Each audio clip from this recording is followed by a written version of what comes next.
ಕೃಷ್ಣಂ ವಂದೇ ಮಂತಪಾಶಧರಂ ದಿವ್ಯಾರ್ಭಕಾಕೃತಿಂ ಶಿಖಾಬಂಧತ್ರಯೋಪೇತಂ ಭೈಷ್ಮೀ ಮಧ್ವಕರಾರ್ಚಿತಂ ಜನ್ಮಾದ್ಯಸ್ಯ ಯತೋನ್ಮಯಾತ್ ಇತರತಶ್ಚಾರ್ಥೇಷ್ವಭಿಜ್ಞಸ್ವರಾಟ್ ತೇನೇ ಬ್ರಹ್ಮಹೃದಾಯ ಆದಿಕವಯೇ ಮುಷ್ಯಂತಿ M ಸೂರಯಃ ತೇಜೋ ವಾರಿ ಮೃದಾಂ ಯಥಾ ವಿನಿಮಯೋ ಯತ್ರ ತ್ರಿಸರ್ಗೋ ಮೃಷಾ ಧಾಮ್ನಾ ಸ್ವೇನ ಸದಾ ನಿರಸ್ತಕುಹಕಂ ಸತ್ಯಂ ಪರಂ ಧೀಮಹಿ.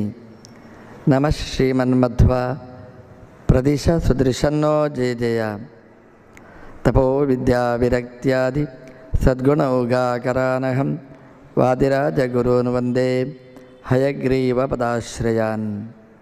ಶ್ರೀ ಗುರುಭ್ಯೋ ನಮಃ. ವೇದವ್ಯಾಸ ದೇವರು ಶ್ರೀಮದ್ ಭಾಗವತದ ಆದಿಯ ಮಂಗಳ ಪದ್ಯದಲ್ಲಿ ಸತ್ಯಂ ಪರಂ ಧೀಮಹಿ ಭಗವಂತನನ್ನು ಧ್ಯಾನ ಮಾಡುವ ಅಂತ ಹೇಳ್ತಾರೆ. ಹೇಗೆ ಧ್ಯಾನ ಮಾಡಬೇಕು ಅಂತಂದರೆ ಜನ್ಮಾದ್ಯಸ್ಯ ಯತಃ ತಂ ಧೀಮಹಿ, ಜನ್ಮಾದಿಗಳು ಯಾರಿಂದ ಆಗ್ತದೆ ಅಂತಹ ಭಗವಂತನನ್ನು ಧ್ಯಾನ ಮಾಡೋಣ ಅಂತ. ಧ್ಯಾನ ಮಾಡಬೇಕು ಅಂತಾದರೆ ಕಷ್ಟ ಏನಿಲ್ಲ. ನಮ್ಮನ್ನೇ ನಾವು ಧ್ಯಾನ ಮಾಡಿಕೊಂಡರೆ ಭಾಗವತ ಹೇಳ್ತದೆ ಭಗವಂತ ನಮಗೆ ಅನುಗ್ರಹ ಮಾಡ್ತಾನೆ ಅಂತ. ನಮ್ಮ ದೇಹವನ್ನು ನೋಡಿದಾಗ ದೇವರು ನೆನಪಾಗಬೇಕು. ದೇವರು ನೋಡುವಾಗ ನಾವು ನೆನಪಾಗಬಾರ್ದು. ನಾವನ್ನು ನೋಡಿದಾಗ ದೇವರು ನೆನಪಾಗಬೇಕು. ಭಾಗವತ ಹೇಳೋದು ಹೀಗೆ ಅಂತ. ಎಷ್ಟು ಚೆನ್ನಾಗಿ ಹೇಳುತ್ತೆ ಅಂತಂದರೆ ನಮ್ಮಿಂದ ಭಾಗವತ ಪ್ರಾರಂಭ ಆಗುತ್ತೆ. ಜನ್ಮಾದಿ ಅಸ್ಯ ಯತಃ, ದೇವರು ಅಂದರೆ ಯಾರು, ಯಾರನ್ನು ಧ್ಯಾನ ಮಾಡಬೇಕು, ಯಾರು ಈ ದೇಹವನ್ನು ಕೊಟ್ಟಿದ್ದಾನೆ ಅವನನ್ನು ಸ್ಮರಣೆ ಮಾಡಿ ಅಂತ ಹೇಳಿತು. ಅಷ್ಟೇ ಅಲ್ಲ, ಈ ದೇಹವನ್ನು ಯಾರು ಹಿಡ್ಕೊಂಡು ಹೋಗ್ತಾನೆ ಅವನನ್ನು ಧ್ಯಾನ ಮಾಡಿ ಅಂತ. ಸೃಷ್ಟಿ ಸಂಹಾರ ಎರಡೂ ಕೂಡ ಅದು ಭಗವಂತನಿಂದ ಅಲ್ಲ. ಸಂಹಾರ ಮಾಡುವವನನ್ನು ನಾವು ಯಾಕೆ ಧ್ಯಾನ ಮಾಡಬೇಕು? ಇವತ್ತು ಮಹಾಶಿವರಾತ್ರಿ, ರುದ್ರದೇವರ ಅನುಸಂಧಾನ ನಾವು ಮಾಡಬೇಕಾದ್ದು. ಸಂಹಾರ ಮಾಡುವವ ಅಂತ ಹೇಳುವಾಗ ಸಂಹಾರ ದೇವತೆಯಾದ ರುದ್ರದೇವರು ಅವರನ್ನು ನಾವು ಚಿಂತನೆ ಮಾಡಬೇಕು. ಅವರಿಗೆ ಆ ಶಕ್ತಿಯನ್ನು ದಯಪಾಲಿಸಿದ ಭಗವಂತನನ್ನು ನಾವು ಅನುಸಂಧಾನ ಮಾಡಿಕೊಳ್ಳಬೇಕು.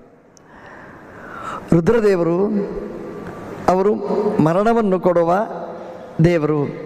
ಎಷ್ಟು ಭಕ್ತಿ ನೋಡಿ ನಮಗೆ ಅವರ ಮೇಲೆ. ಯಾಕೆಂತಂದರೆ ಭಾಳ ಕಷ್ಟ. ಅಂದರೆ ಆ ಟೈಮ್ ಮರಣದ ಕಾಲ ತುಂಬ ಕ್ಲಿಷ್ಟವಾದ್ದು. ಒಂದು ಮನೆಯಲ್ಲಿ ಮರಣ ಆಗಿದೆ ಅಂತ ಇಟ್ಟುಕೊಳ್ಳಿ. ಆ ಮನೆಯಲ್ಲಿ ಹೋಗಿ ನೀವು ಮಾತಾಡಿ, ಹೇಗೆ ಮಾತಾಡಲಿಕ್ಕೆ ಸಾಧ್ಯ? ಮಾತು ಬರುವುದಿಲ್ಲ, ಕಣ್ಣೀರು ಮಾತ್ರ.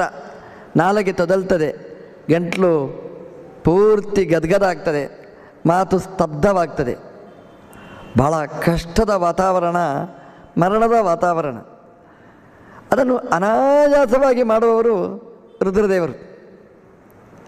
ಅವರ ಮೇಲೆ ಸಿಟ್ಟು ಮಾಡಬೇಡಿ, ಪ್ರೀತಿ ಮಾಡ್ತಾ ಇದ್ದೇವೆ ನಾವು. ಯಾಕೆಂತಂದರೆ ಅವರು ಬಂಧುಗಳು ಅಂತ. ಬಂಧುಗಳ ಸ್ವಭಾವ ಏನು? ಇದೇ ಕೆಲಸ ಮಾಡೋದು ಬಂಧುಗಳ ಕೆಲಸ.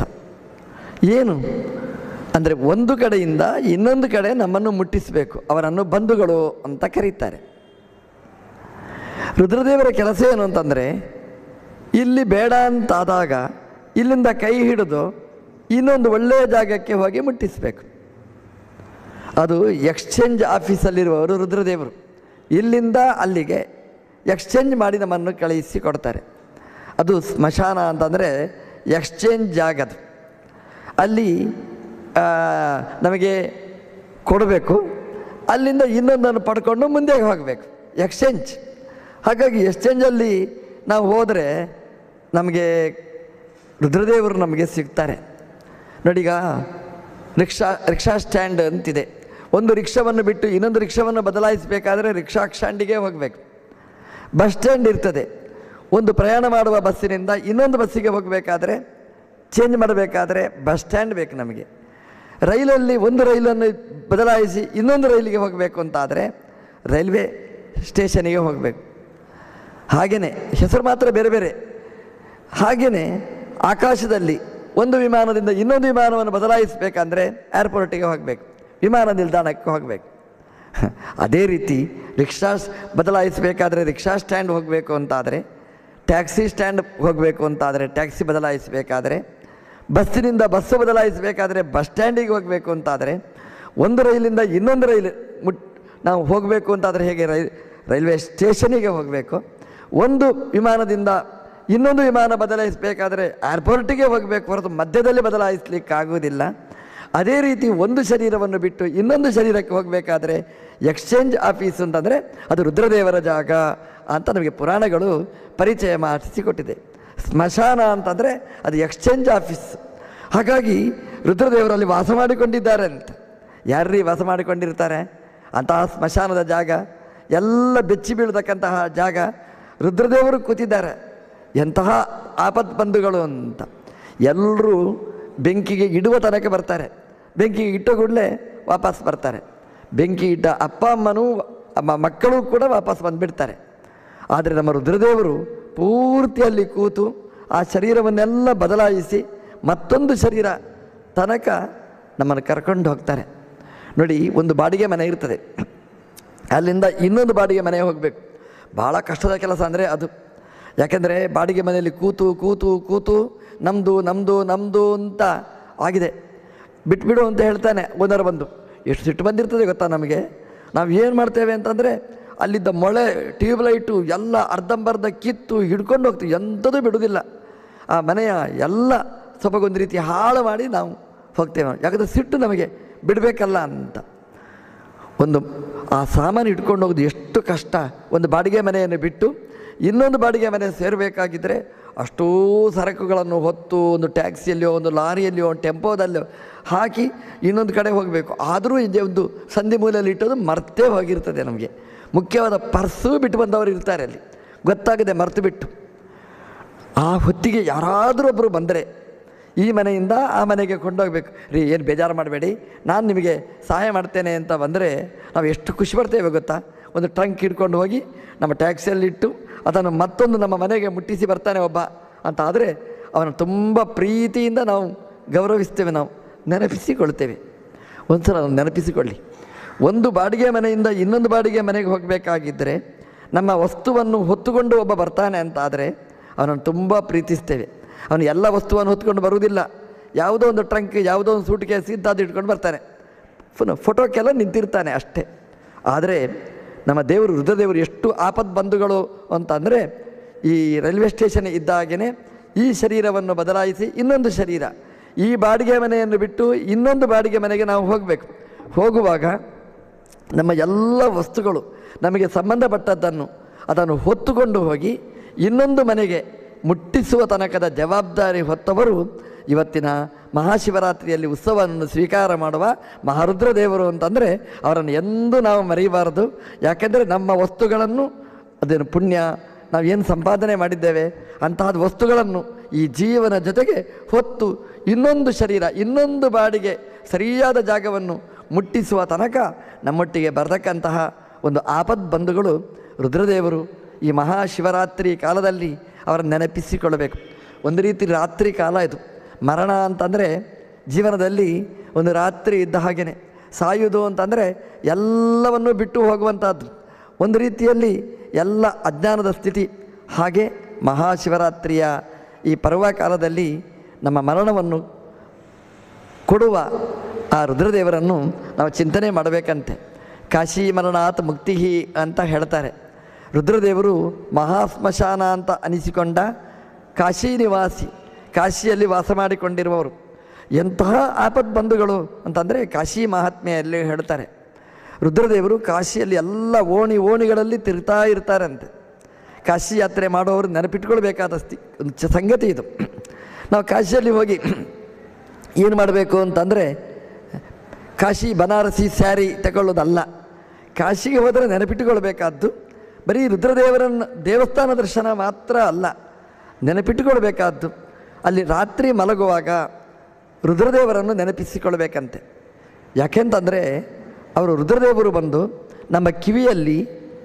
ಭಗವಂತನ ನಾಮಸ್ಮರಣೆ ಮಾಡಿಸ್ತಾರಂತೆ. ಶ್ರೀರಾಮ ರಾಮ ರಾಮೇತಿ ಅಂತ ರಾಮದೇವರ ನಾಮವನ್ನು ಕಿವಿಗೆ ಹಾಕ್ತಾರಂತೆ. ತಾರಕ ಬ್ರಹ್ಮ ಮಂತ್ರ ಅಂತ ಅದಕ್ಕೆ ಕರೀತಾರೆ. ಅಂತಹ ರಾಮಮಂತ್ರವನ್ನು ರಾಮದೇವರ ಭಕ್ತರಾದ ರುದ್ರದೇವರು ನಮ್ಮ ಕಿವಿಗೆ ಬಂದು ಹೇಳ್ತಾರಂತೆ ರಾತ್ರಿ. ಅಂದರೆ ಅದು ಅಲ್ಲಿ ರಾಮನ ಮಂತ್ರ ಜಪ ಮಾಡು ಜಪ ಮಾಡು ಜಪ ಮಾಡು ಅಂತ. ಅಂತಹ ರಾಮನ ಮಂತ್ರ ರಾಮ ಉಪಾಸನೆ ಮಾಡಿ ಸಿದ್ಧಿ ಮಾಡಿಕೊಂಡ ಪಾರ್ವತೀ ದೇವಿಯರಿಗೆ ಈ ಮಂತ್ರವನ್ನು ಹೇಳಿಕೊಟ್ಟ ರುದ್ರದೇವರು ಈ ಮಂತ್ರವನ್ನು ನಮಗೆ ಉಪದೇಶ ಮಾಡ್ತಾರೆ ಅಂತಂದರೆ ನಮ್ಮ ಜೀವನದಲ್ಲಿ ದೊಡ್ಡ ಸೌಭಾಗ್ಯ ಅದು. ಆ ಮಂತ್ರ ಈ ಮಂತ್ರ ಜಪಿಸಿ ಕೆಡಲು ಬೇಡ ಮನುಜ ಸೋಮಶೇಖರ ತನ್ನ ಭಾಮೆಗೆ ಪೇಳಿದ ಮಂತ್ರ ಅಂತ. ಅಂತಹ ರುದ್ರದೇವರು ಪ್ರೀತಿಯಿಂದ ತನ್ನ ಮಡದಿಗೆ ಉಪದೇಶ ಮಾಡಿರ್ತಕ್ಕಂತಹ ಮಂತ್ರ. ಅದೇ ಮಂತ್ರ ನಾವು ಕಾಶಿಯಲ್ಲಿ ವಾಸ ಮಾಡಿದರೆ ನಮಗೂ ಭಗವಂತ ರುದ್ರದೇವರು ಉಪದೇಶ ಮಾಡ್ತಾರೆ ಅಂತ. ನಾವು ರುದ್ರದೇವರ ಹತ್ರ ಹೇಳಬೇಕಿತ್ತು. ಇವತ್ತು ಮಹಾಶಿವರಾತ್ರಿಯ ಜಾಗರಣೆಯ ಪರ್ವಕಾಲದಲ್ಲಿ ನಾವು ಜಾಗರ ಇದ್ದು ರುದ್ರದೇವರ ಹತ್ರ ಕೇಳಬೇಕಂತೆ. ರುದ್ರದೇವರೇ, ನಮಗೆ ಕಾಶಿಗೆ ಬರಲಿಕ್ಕಾಗುವುದಿಲ್ಲ. ಶ್ರೀ ಮಧ್ವಾಚಾರ್ಯರು ಕಾಶಿಯಿಂದ ಗಂಗೆಯನ್ನು ಈ ಮಧ್ವ ಸರೋವರಕ್ಕೆ ತಂದು ನಮಗಿಲ್ಲಿ ಸುರಿದಿದ್ದಾರೆ. ಪ್ರತಿ 12 ವರ್ಷಕ್ಕೊಮ್ಮೆ ಕಾಶಿ ಗಂಗೆ ಇಲ್ಲಿ ಬರಲಿಕ್ಕುಂಟು. ಅದನ್ನು ವಿವಿಧ ಪ್ರೇತೀರ್ಥರು ಭಾಗೀರಥಿ ಪ್ರತಿಷ್ಠೆ ಮಾಡಿ ದಾಖಲೆ ಮಾಡಿದ್ದಾರೆ. ಹಾಗಾಗಿ ಇಂತಹ ಈ ಕಾಶಿಯ ತೀರ್ಥ ಇಲ್ಲಿದೆ ಅಂದರೆ ಕಾಶಿ ಇದು. ಹಾಗಾಗಿ ನಾವು ಇಲ್ಲಿ ಇರ್ತೇವೆ ಅಂದರೆ ಕಾಶಿ ಅಂತಲೇ ಇಟ್ಕೊಳ್ಳೋಣ. ರುದ್ರದೇವರೇ, ನಾವು ಇಲ್ಲೊತ್ತು ಮನೆಯಲ್ಲಿದ್ದರೆ ಈ ಮಹಾಶಿವರಾತ್ರಿಯ ಈ ಪರ್ವಕಾಲದಲ್ಲಿ ನೀವು ಕಾಶಿಯಲ್ಲಿದ್ದವರಿಗೆ ಅಂತಂದರೆ ನಮ್ಮದು ಒಂದು ಮಿನಿ ಕಾಶಿ, ನಮ್ಮ ಕಿವಿಯಲ್ಲಿಯೂ ರಾಮಮಂತ್ರವನ್ನು ಕಿವಿಗೆ ಹಾಕಿ ಅಂತ ನಾವು ಪ್ರಾರ್ಥನೆ ಮಾಡಿ ಮಲಗಿದರೆ ನಮ್ಮ ಕಿವಿಯಲ್ಲಿ ರುದ್ರದೇವರು ಆ ಶ್ರೇಷ್ಠವಾಗಿರತಕ್ಕಂತಹ ರಾಮಮಂತ್ರವನ್ನು ನಮ್ಮ ಕಿವಿಯಲ್ಲಿ ಮನಸ್ಸಲ್ಲಿ ಹಾಕಿ ನಮ್ಮ ಸಾಧನೆಯನ್ನು ಮಾಡಿಸ್ತಾರೆ. ಇವತ್ತು ಮಲಗಬಾರ್ದು, ಜಾಗರಣೆ ಮಲಗಿದರೆ ಸ್ವಪ್ನದಲ್ಲಿ ಯಾರ್ಯಾರೋ ಬರಬಾರ್ದು, ರುದ್ರದೇವರು ಬರಬೇಕು. ರುದ್ರದೇವರು ಬಂದು ನಮ್ಮ ರಾಮಮಂತ್ರವನ್ನು ನಮಗೆ ಹೇಳಿಕೊಡಬೇಕು. ನೀವು ಅದನ್ನು ಅನುಸಂಧಾನ ಮಾಡಿ ರುದ್ರದೇವರ ಹತ್ರ ಪ್ರಾರ್ಥನೆ ಮಾಡಿದರೆ ಯಾಕಾಗುವುದಿಲ್ಲ ನೋಡಿ. ಇವತ್ತು ಸಾಧ್ಯ ಆಗುವಂತಹದ್ದು ಪರ್ವಕಾಲ. ಇವತ್ತು ರುದ್ರದೇವರನ್ನು ನಮ್ಮ ಆಚಾರ್ಯರು ಹೇಗೆ ಜಪ ಮಾಡಬೇಕು ಅನ್ನೋದನ್ನು ತೋರಿಸಿಕೊಟ್ಟಿದ್ದಾರೆ. ನಾವು ವೈಷ್ಣವರು ಹೌದು, ರುದ್ರದೇವರ ವಿರೋಧಿಗಳು, ದ್ವೇಷಿಗಳಲ್ಲ. ನಾವು ರುದ್ರದೇವರನ್ನು ಪೂಜೆ ಮಾಡುವ ರುದ್ರದೇವರ ಉಪಾಸಕರು ನಾವು. ಆಚಾರ್ಯರು ಎಲ್ಲ ದೇವರ ಮಂತ್ರಗಳನ್ನು ಹೇಳಿದ ಹಾಗೆಯೇ ಪಂಚಾಕ್ಷರಿ ಮಂತ್ರವನ್ನು ಕೂಡ ತಿಳಿಸಿಕೊಟ್ಟಿದ್ದಾರೆ. ಪಂಚ ಅಂದರೆ ಪಂಚತ್ವ, ಅಂದರೆ ಮರಣ ಅಂತರ್ಥ. ಪಂಚಭೂತಗಳ ಜೊತೆಗೆ ವಿಲೀನ ಆಗುವಂತಹ ಈ ದೇಹವನ್ನು ವಿಲೀನ ಮಾಡತಕ್ಕಂತಹ ಪ್ರಕ್ರಿಯೆ ಅದರ ದೇವರು ಪಂಚಾಕ್ಷರ ಮಂತ್ರದಿಂದ ಪ್ರತಿಪಾದ್ಯಮಾನರಾದ ರುದ್ರದೇವರು. ಆ ರುದ್ರದೇವರ ಈ ದಿವಸದಲ್ಲಿ ನಾವು ರುದ್ರದೇವರ ಒಳಗೆ ಕೂತು ಭಗವಂತ ಮಾಡುವ ಈ ವಿಚಿತ್ರವಾದ ಮರಣವನ್ನು ಕೊಡತಕ್ಕಂತಹ ಈ ಚಿಂತನೆಯನ್ನು ನಾವು ನಿರಂತರ ಮಾಡಬೇಕಾದ್ದು. ಮರಣ ಅನ್ನುವುದು ದುಃಖದ ಸಂಗತಿ ಅಲ್ಲ. ಒಂದು ಬಾಡಿಗೆ ಮನೆ ಬಿಟ್ಟ ಹಾಗೆ ಅಂತ ಒಂದು ಅನುಸಂಧಾನ ಮಾಡಿ ಕೃಷ್ಣ ಅದನ್ನು ನೆನಪಿಸ್ತಾನೆ. ಒಂದು ಬಾಡಿಗೆ ಮನೆ ಬಿಡುವುದು ಖಂಡಿತ ವ್ಯತೆ ಅಲ್ಲ. ಕೆಲವು ಸಲ ಈ ಬಾಡಿಗೆ ಮನೆ ಬಿಡಬೇಕು, ಇನ್ನೊಂದು ಬಾಡಿಗೆ ಮನೆ ಹೋಗಬೇಕು. ಇದಕ್ಕಿಂತ ಒಳ್ಳೆಯ ಬಾಡಿಗೆ ಮನೆ ಸಿಗ್ಬೋದು. ಎಲ್ಲಿವರೆಗೆ ನಾವು ಬಾಡಿಗೆ ಮನೆ ಚೇಂಜ್ ಮಾಡಬೇಕು ಅಂತಂದರೆ ನಾವು ಸ್ವಂತ ಮನೆ ಕಟ್ಟುವ ತನಕ ಬಾಡಿಗೆ ಮನೆಯಲ್ಲೇ ತಿರುಗಬೇಕು. ಹಾಗಾಗಿ ಈ ಮರಣ ಅಂತಂದರೆ ಬಾಡಿಗೆ ಮನೆ ಎಕ್ಸ್ಚೇಂಜ್ ಮಾಡತಕ್ಕಂತಹ ಒಂದು ಅವಸ್ಥೆ ಅಂತ ಅರ್ಥ. ಮತ್ತು ಸ್ವಂತ ಮನೆ ಕಟ್ಟುವುದು ಅಂತಂದರೆ ದಾಸರು ಹೇಳ್ತಾರಲ್ಲ, ನಮ್ಮ ಮನೆ ಇಲ್ಲಿರುವುದು ಸುಮ್ಮನೆ, ನಮ್ಮ ಮನೆ ಅಲ್ಲಿ ಅಂತ. ಹಾಗಾಗಿ ನಮ್ಮ ಸ್ವಂತ ಮನೆ ಯಾವುದು ಅಂತಂದರೆ ಇದೆಲ್ಲ ಬಾಡಿಗೆ ಮನೆಗಳು. ಸ್ವಂತ ಮನೆ ಅಂತಂದರೆ ಭಗವಂತನ ವೈಕುಂಠಕ್ಕೆ ಹೋಗುವುದೇ ಸ್ವಂತವಾದ ಮನೆಗೆ ಹೋಗುವಂತಹದ್ದು. ಅದು ಆನಂದಮಯವಾಗಿರ್ತಕ್ಕಂತಹ ಲೋಕ. ಅದು ಆ ಚಿಂತೆ, ಅಲ್ಲಿವರೆಗೆ ಭಗವಂತ ನಮ್ಮನ್ನು ಕರ್ಕೊಂಡು ಹೋಗ್ತಾನೆ. ಹಾಗಾಗಿ ಮರಣವನ್ನು ಅದನ್ನು ದುರಂತ ಅಂತ ನಾವು ಚಿಂತನೆ ಮಾಡದೆ ಆ ಮರಣದ ಹಿನ್ನೆಲೆಯಲ್ಲಿ ನಾವು ಮಾಡಬೇಕಾದ ಅನುಸಂಧಾನ ಅದು ಭಗವದ್ಗೀತೆಯಲ್ಲಿ ನಮ್ಮ ದೇವರು ಹೇಳಿದ್ದಾನೆ. ಶ್ರೀಮದ್ ಭಾಗವತಲ್ಲಿ ಅದಕ್ಕೆ ಬೇಕಾದಷ್ಟು ಉದಾಹರಣೆಗಳನ್ನು ಕೊಟ್ಟಿದ್ದಾರೆ. ಮರಣವನ್ನು ನಾವು ಹೇಗೆ ರಿಸೀವ್ ಮಾಡಬೇಕು ಅನ್ನೋದನ್ನು ಭಗವದ್ಗೀತೆಯಲ್ಲಿ ಭಾಳ ಸುಂದರವಾಗಿ ತೋರಿಸಿಕೊಟ್ಟಿದ್ದಾರೆ. ಮರಣ ಅಂತಂದರೆ ನಾವು ಭಯಪಡುವುದಲ್ಲ, ಮರಣ ಅಂತಂದರೆ ನಾವು ಖುಷಿ ಪಡಬೇಕಂತೆ. ಅದನ್ನು ಹೇಗೆ ಎಂಜಾಯ್ ಮಾಡಬೇಕು, ಅದನ್ನು ಹೇಗೆ ನಾವು ಸ್ವೀಕಾರ ಮಾಡಬೇಕು, ಅದನ್ನು ಭಗವದ್ಗೀತೆಯಲ್ಲಿ ಪ್ರಾಕ್ಟಿಕಲ್ಲಾಗಿ ನಮ್ಮ ದೇವರು ತೋರಿಸಿಕೊಟ್ಟಿದ್ದಾನೆ. ಅದನ್ನು ನಾವು ನಿತ್ಯ ಅನುಸಂಧಾನ ಮಾಡಬೇಕಾದ್ದು. ಅಂತಹ ಮರಣವನ್ನು ಕೊಡತಕ್ಕಂತಹ ಭಗವಂತನಲ್ಲಿ ನಾವು ಮಾಡಬೇಕಾದ ನಿವೇದನೆಗಳು ಏನು, ಅದೆಲ್ಲ ಭಗವದ್ಗೀತೆಯ ಭಾಗವತದಲ್ಲಿ ಚಿತ್ರಿತವಾಗಿದೆ.